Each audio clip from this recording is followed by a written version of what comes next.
What's up, guys? Your boy, 20K13. I'm going to talk about 7 reasons why Bray Wyatt shouldn't wrestle on TV until WrestleMania 32. And this comes from WhatCulture.com. One of the most iconic wrestling characters of all time is literally sitting under our nose, and with each recent appearance, he depreciates in value as a potential main eventer that WWE can depend on for the future.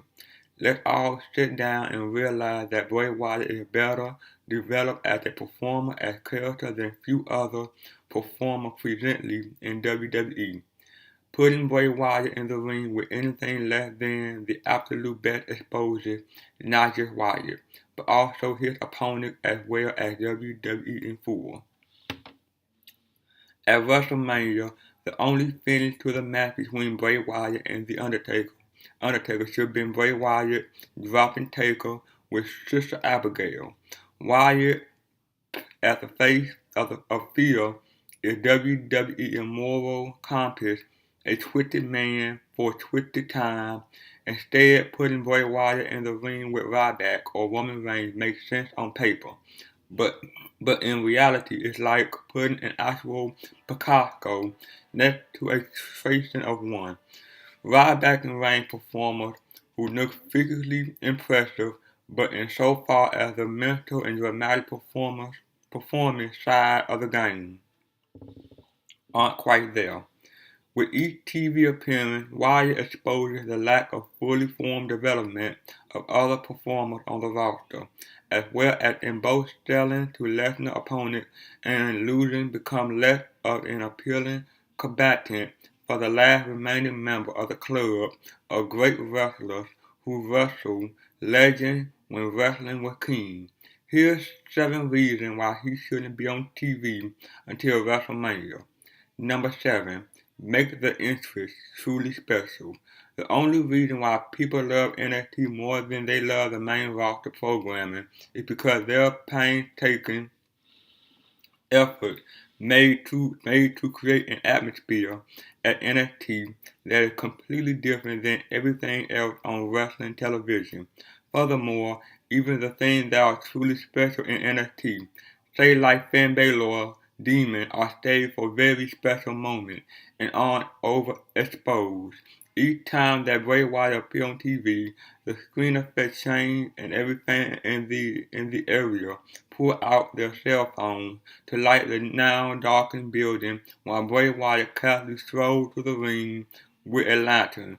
This is every time, twice a week, 50 plus weeks a year, which means this minimally happens 100 times prior to last year's WrestleMania alone. Even if Bray on TV, a quarter as much post-WrestleMania, that still means that he overexposed one of the most amazing things the company has going for itself. Number 6.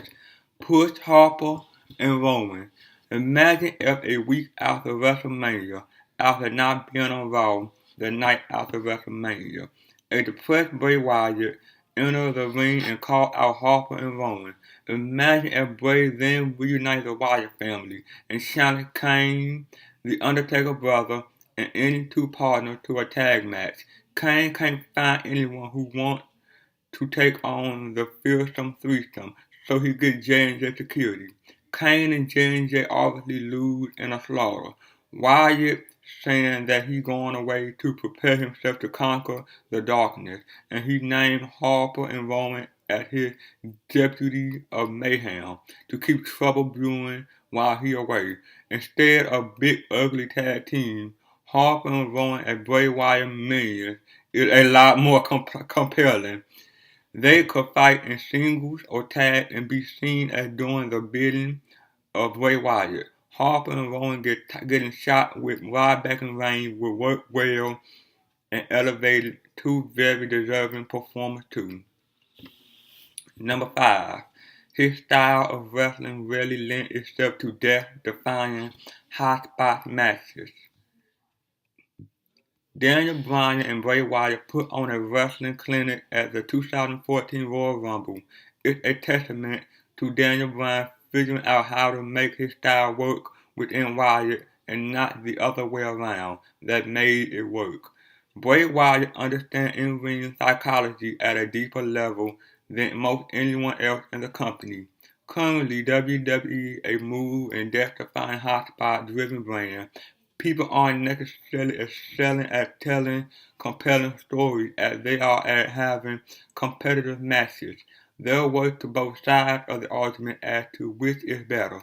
Death-defying hotspot-driven matches are especially fun when guys like Kevin Owens, Roman Reigns, Seth Rollins, Dean Ambrose, and Neville are attempting to make their star rise in WWE. As for Bray Wyatt, he contends to be more visually captivating and grab a hold and be almost arrogantly certain that you're going to watch. The mayhem only comes when required and makes sense for him. The pacing is different, which for WWE is a hard stare when guys are flipping, diving, and killing themselves on a weekly basis. If more wrestlers were willing to do what Bryan did at the Royal Rumble, then yeah, it might be a different story.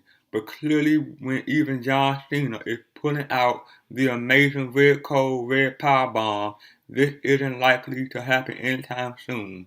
Action makes the heart grow fonder. Where WWE commas right now. Bray Wyatt period, he stand out, but not in a good way. Number 4. Bray, one unique nook, is now commonplace. Okay, so when Bray Wyatt debuted on July 8, 2013, there were no wrestler on the WWE roster who looked like the guy in the Hawaiian shirt, t-shirt, white slack, and snakeskin boots. Now on WWE TV, one of the top few is between a guy in a cut-off t-shirt and boxing shorts, wrestling a guy in jeans shorts and sneakers. The last top contender for the WWE Championship wear a white beater, jeans, and work boots.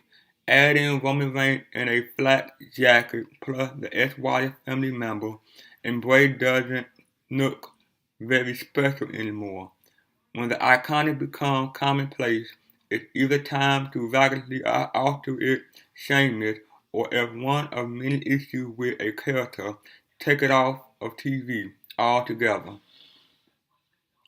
Number 3. Lesson from Sting. There was once a time in WCW where Sting went rogue and mute, didn't wrestle or speak for 14 months because the one opponent everyone wanted to see him wrestle was one of the most iconic names in wrestling history. People didn't care that Sting didn't wrestle or speak for over a year. If Bray Wyatt just showed up in arenas, at pay-per-view, on the Titantron, and just stare sternly and deeply into the camera, people would be excited and eventually disappointed. Build up Bray not talking until, say, Royal Rumble, where he breaks his silence and screams, Undertaker, and point at the WrestleMania sign, 100,000 tickets sold on the spot. Number 2. Who is gifted enough to go one-on-one in a talking battle with Bray Wyatt? The answer to that question isn't Roman Reigns. It's not Ryback either. It may have been Dean Ambrose.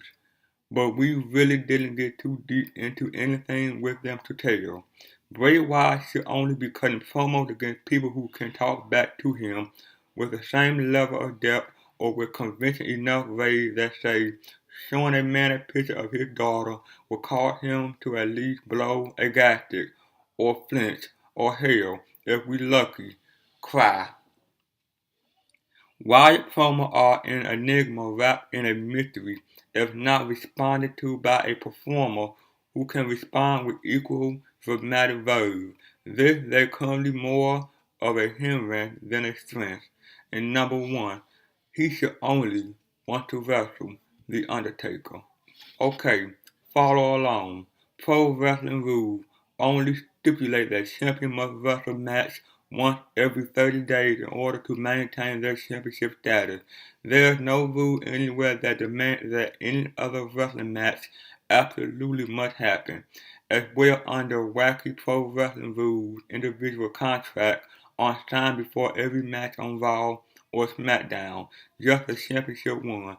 This Bray Wyatt could just boycott wrestling and being seen on TV until he get a match with The Undertaker. The idea of the authority calling Bray to book him into matches against talent they don't like instead of The Undertaker, but only to have Bray turn them down would be compelling. The idea that it's Triple H who get The Undertaker back for a match against Bray would be amazing. Taker telling Triple that he's not there for the authority, but to bury Wyatt, who stand in promo mocking the Undertaker for not getting the job done against Bray like he used to, or himself forever would be great. Triple H begrudgingly signing a casting match for Dallas between Undertaker and Bray Wyatt. All other money. What is it, guys? Like, comment, subscribe. See you guys on the next one. Peace.